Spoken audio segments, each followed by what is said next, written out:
बालक को सहस्र सेविका पुरखा सहस्रपात सबूमिकु सबदस प्रभातित गुणसाय ऐसा करे। यह पुंसवन करने की इस मंत्र में पूर्ण पुंसवन करने की क्रिया स्पष्ट की गई है। उस बालक को, उस गर्भ को अपने आप में चैतन्य करे, जागृत करे। जब दूसरे महीने उसको पुंसवन क्रिया की जाती है, जब उसको चेतना दी जाती है, जब उस गर्भ को अपने आप में मजबूत धारण करने की क्षमता युक्त बनाया जाता है, इतना क्षमता युक्त बनाया जा सके कि मां चाहे तब बालक को जन्म दे, पूर्ण परिपक्व बालक को जन्म दे, पूर्ण पुरुष को जन्म दे, अधूरे नर को जन्म नहीं दे, गर्भपात नहीं कर दे। 9 महीने के बाद जन्म लेने वाला तो गर्भपात है, समाप्त होने की क्रिया है। वह तो पैदा होगा, मर जाएगा, वशिष्ठ की तरह जिंदा नहीं रहेगा, वशिष्ठ की तरह हजार हजार आयु का प्राप्त नहीं हो पाएगा, शंकराचार्य की तरह लाखों वर्षों की उम्र प्राप्त नहीं कर सकेगा। उस सैकड़ों वर्षों की आयु प्राप्त करने के लिए तो पूरे 21 महीने गर्भ में धारण करने की क्रिया, ग्राह्य शक्ति और ग्रहण शक्ति मां प्राप्त करे, और यह गुरु के माध्यम से संभव है। यह गुरु उसको पुंसवन संस्कार संपन्न करवावे। उसके कुल पुरोहित पुंसवन संस्कार संपन्न करवाते थे, कुल का ब्राह्मण पुंसवन संस्कार संपन्न करवाता था। और अगर पुंसवन संस्कार संपन्न होता है तो वह गर्भ अपने आप में सक्षम होता है, अपने आप में पूर्ण होता है, अपने आप में ताकतवान बनता है, अपने आप में धारण करने की शक्ति प्राप्त करता है। और तीसरे महीने उस बालक जो अंदर मांस पिंड बनता है, उसको पूर्ण चैतन्य संस्कार संपन्न करवा देता है। चैतन्य का तात्पर्य केवल मांस पिंड नहीं, उसमें एक हलचल हो, वह आगे बढ़ने की क्रिया जानता हो, वह अपने आप में ग्राह्य शक्ति धारण कर सके, उसको ग्राह्य शक्ति दी जाती है। और यह ग्राह्य शक्ति केवल कानों के माध्यम से नहीं, शरीर के प्रत्येक रोम को कान बना दिए जाते हैं, शरीर के प्रत्येक रोम को आंख बना जाती है। इसलिए उस मंत्र का सहस्राक्ष, हजारों आंखें, उस मांसपिंड में हजारों आंखें बन जाती हैं। वह प्रत्येक रोम रोम से अंदर गर्भ में बैठा हुआ बाहरी क्रियाकलाप को देख सके, ग्राह्य कर सके, धारण कर सके, सीख सके और समझ सके। और चौथे महीने से उसकी शिक्षा प्रारंभ होती है। जब बालक चौथा महीना प्रारंभ होता है तब उसको चैतन्य संस्कार संपन्न करवाया जाता है। और चैतन्य संस्कार का मतलब है अब उसको चेतना देने की क्रिया। चैतन्य संस्कार का मतलब है कि वह बालक धड़कता हुआ बालक तो बना, मगर वह बालक ही नहीं बना, पूर्ण पुरुष बना। वह अपने आप में पूर्ण सक्षम व्यक्तित्व बना, पूर्ण ब्रह्मांड का एक व्यक्तित्व बना, ब्रह्मांड का एक भाग बना, एक मनुष्य लोक का ही नहीं, समस्त ब्रह्मांड का एक समग्र रूप बना। उस चेतना युक्त पूर्ण पुरुष को चेतना देने की क्रिया गुरु के माध्यम से संभव है, कुल पुरोहित के माध्यम से संभव है। तब उस कुल पुरोहित उस विशेष चेतना संस्कार के माध्यम से यह ज्ञान देता है कि मैं जो कुछ ज्ञान दे रहा हूं वह तुम्हें प्राप्त करना है और धारण करना है। और वह बालक अंदर रहता हुआ भी चेतना प्राप्त करने की क्रिया जान लेता है। इसलिए जहां पुंसवन संस्कार जरूरी है, वहां चेतना संस्कार भी जरूरी है। चौथे महीने में एक विशेष तरीके से, विशेष क्रिया के माध्यम से उस मां को बिठा करके उसके प्रत्येक शरीर के अणु और परमाणुओं को खोलना पड़ता है। मां के पूरे शरीर को अपने ब्रह्मांड का एक पार्श्व बनाया जाता है, पूरा ब्रह्मांडमय उस शरीर को बनाना पड़ता है। और उसके साथ ही साथ गर्भ में जो बालक है उसको चेतना दी जाती है, चेतना युक्त संस्कार बनाया जाता है, उसको ज्ञान दिया जाता है। और यह प्रमाणित है कि यदि चेतना युक्त संस्कार देने के बाद या चेतना संस्कार देने के बाद यदि एक अच्छा गणितज्ञ बनाना चाहें तो उच्च कोटि के गणितज्ञ को यदि हम उस समय मां को जो कुछ कहें, मां सीधे बालक को ट्रांसफर कर लेती है। वह सुनता है, मां नहीं सुनती है, बालक सुनता है। यदि हम गणित के जटिल समीकरण अगर सिखाएं तो बालक उसको सीखता है, समझता है। यदि एक भौतिक विज्ञानी अगर उसको भौतिक की सूक्ष्म रचना सिखाए तो बालक सीख लेता है। जो पैदा होने के बाद 50 साल में नहीं सीख पाता, वह केवल 5 दिनों में भी सीख सकता है यदि बाहरी कोई उच्च कोटि का व्यक्तित्व उसको समझाए, सिखाए। उस समय बालक को जो कुछ भी सिखाया जाता है वह बालक ग्रास्पिंग करता है, स्वीकार करता है, समझता है, सीखता है, क्योंकि वह शरीर के प्रत्येक भाग से, प्रत्येक अणु से, प्रत्येक रोम से सीखने की क्रिया कर लेता है। इसलिए चेतना संस्कार होने के बाद यह चेतना संस्कार भी 2 तरीके से होता है। यदि कुछ भी नहीं करें तभी 1000वें हिस्से से चेतना तो बनती ही है, और वह 1000वां हिस्सा ही चेतना बनती है। अजाना इससे का तात्पर्य है कि उसके केवल 2 आंखें और 2 कान ही सक्षम और समर्थ हो पाते हैं। मगर वह बालक, चाहे उसका पुंसन संस्कार नहीं भी हुआ हो, फिर भी वह सुनता सीखता तो है। मगर उस समय यदि माँ रेडियो पर फिल्मी गाने सुनती है तो वह फिल्मी गाने उस बालक के शरीर में ट्रांसफर होते हैं।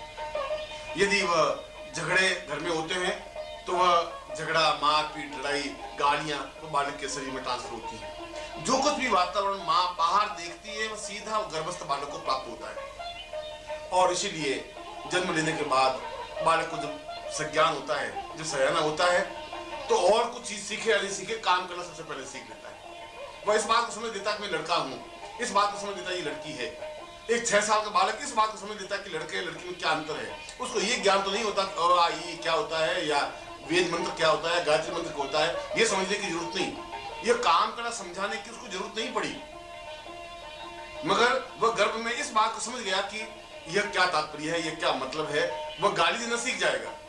6 साल का बालक तेजी से गाली तो देगा, ठीक वैसी गाली जो माँ ने उस गर्भ में रहते हुए सीखी, सुनी, जो बाप ने बोली, जो परिवार वालों ने बोली।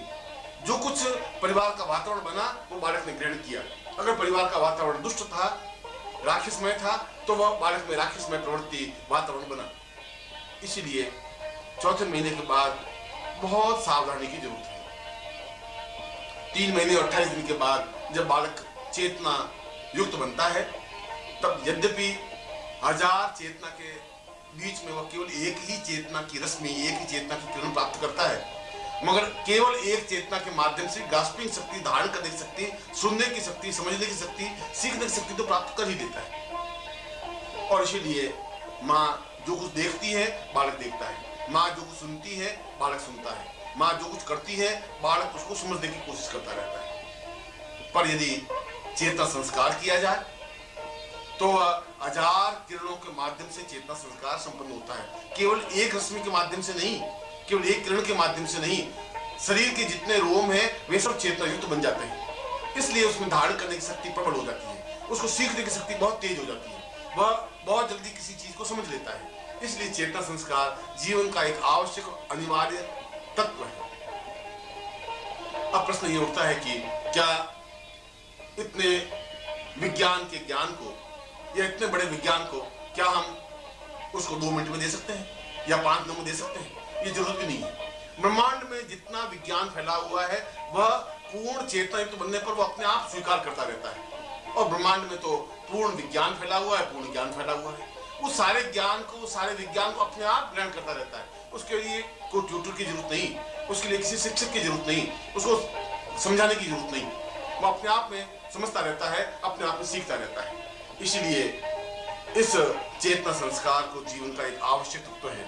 और मैं निश्चित रूप से कह सकता हूं कि मैं गर्भस्थ बालक को चेतना संस्कार देता हूं और उसको पूर्ण सक्षम, समर्थ, योग्य और पूर्ण पुरुष बनाने की क्षमता रखता हूं, और ऐसा होना ही चाहिए। यही मेरा आशीर्वाद है।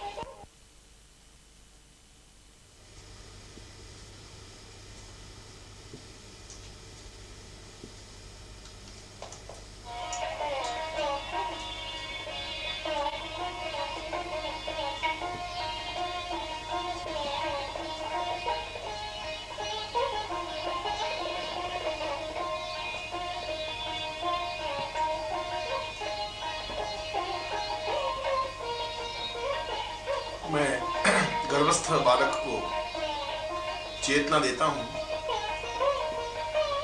यह विषय अत्यंत गूढ़, दुरूह और गोपनीय रहा है। इसके प्रथम भाग में मैंने इसके सैद्धांतिक पक्ष को विवेचन किया, और अब इस दूसरे भाग में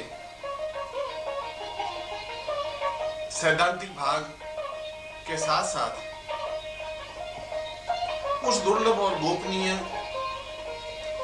मंत्रों को भी स्पष्ट करूंगा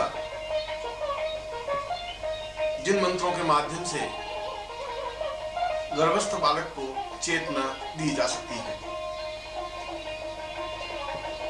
उसको ज्ञान दिया जा सकता है, विज्ञान में पारंगत किया जा सकता है, जीवन में पूर्णता दी जा सकती है।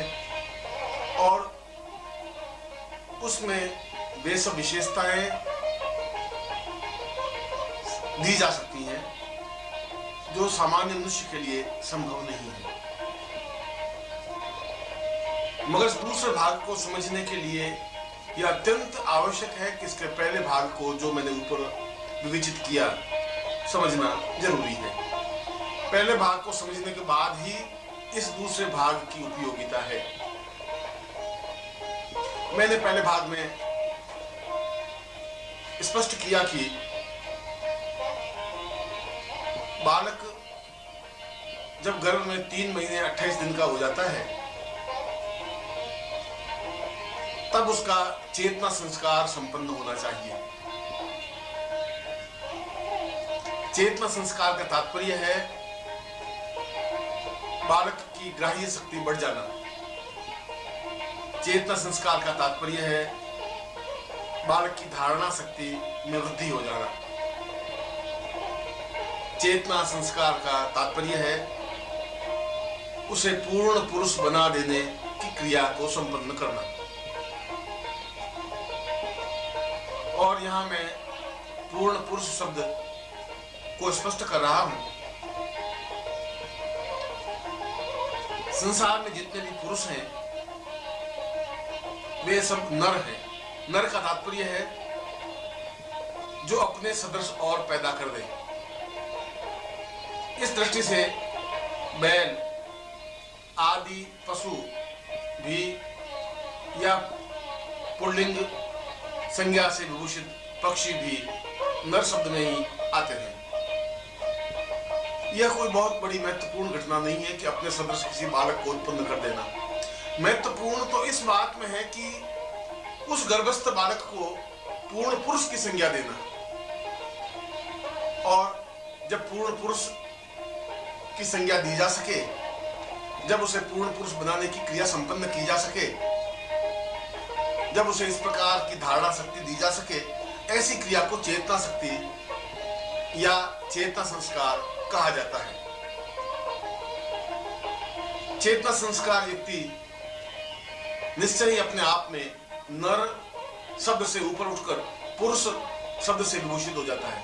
पुरुष जो पौरुषवान है, जो क्षमतावान है, जो धैर्यवान है, जो हिमालय के सदृश ऊंचाई लिए हुए है, जो समुद्र के समान गंभीर है, जो अपने आप में अद्वितीय है, जिसकी पर्सनालिटी, जिसका चेहरा, जिसकी भव्यता, जिसकी चाल, जिसकी बातचीत करने की कला, सब कुछ अपने आप में निराली और अद्वितीय होती है। ऐसा पुरुष जो माँ जन्म देती है, वह माँ अपने आप में धन्य होती है। एक मामूली से बालक को जन्म देना बहुत बड़ी घटना नहीं है। पशु पक्षी भी एक मामूली से बालक को जन्म दे देते हैं। चिड़ियाएं, गाय, भैंस, बकरी, ऊंट, ये सब बालक को जन्म तो देती हैं, बच्चे को जन्म तो देती हैं, शिशु को तो जन्म दे देती हैं।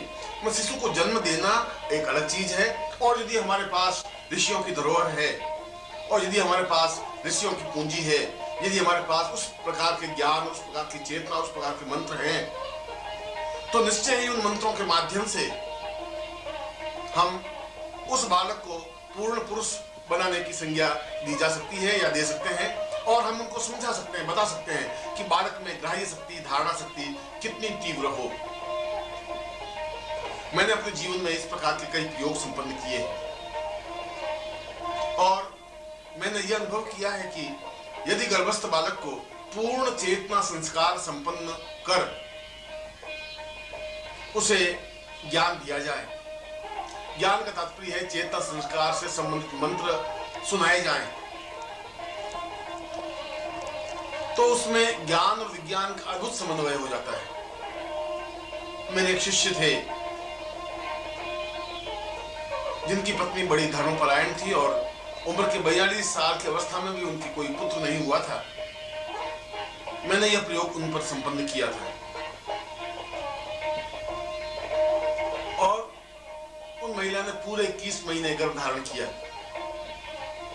मगर जब बालक उत्पन्न हुआ तो अपने आप में मुस्कुराता हुआ, स्वस्थ, तेजस्वी और आभा मंडल लिए हुए एक बालक उत्पन्न हुआ, जिसकी शोभा, जिसकी छवि, जिसकी पर्सनालिटी, जिसकी प्रकृति अपने आप में अद्वितीय थी। ऐसा लगता था कि जैसे वास्तव में दिव्यात्मा इसके गर्भ से बाहर अवतरित हुई हो। और केवल 5 वर्ष की अवस्था में वह बालक गीता पर इतनी श्रेष्ठतम टीका संपन्न करता था, इतना अद्वितीय प्रवचन संपन्न करता था। गणित, विज्ञान, भौतिक विज्ञान, रसायन और अन्य विज्ञानों में जिस प्रकार से वह बोल लेता था, ऐसा विश्वास नहीं होता था कि इस बालक को इतना अद्भुत और तेजस्विता युक्त ज्ञान है। किसी विषय पर बोलने की उसमें क्षमता थी और है।